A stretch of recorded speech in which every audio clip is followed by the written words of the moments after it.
become ill, most of us are eager to help. We immediately try and offer them some form of comfort. But what about when our friend's mind has become sick? Why do we find it so difficult to offer comfort to somebody struggling from mental illness? Why is it so awkward to comfort somebody struggling with depression? Why do we try so hard to avoid talking about mental illness? My name is Marissa Young and I am studying social psychology. Mental health is a topic I've always found myself to be extremely passionate for, and the field that I've worked in has shaped me to be the person that I am today.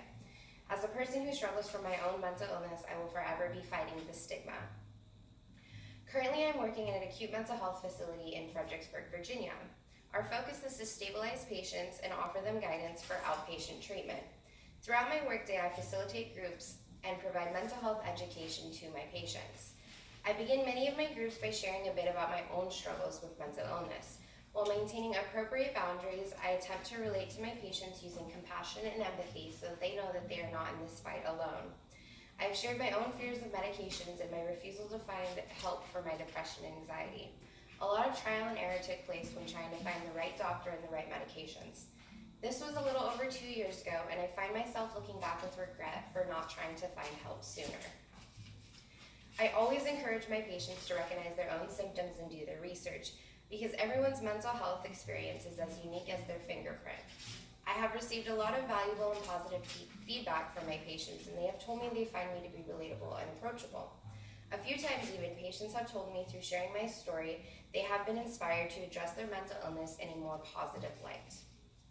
A common misconception is that all medications make you feel like a zombie. While this can be true with some medications, especially taken in a higher dose, this is definitely not always the case. This misconception often prevents individuals from ever even trying medications. I have had patients confide in me that through my own fears, sharing my own fears, it has eased some of their hesitation and encouraged them to give medication a shot as well.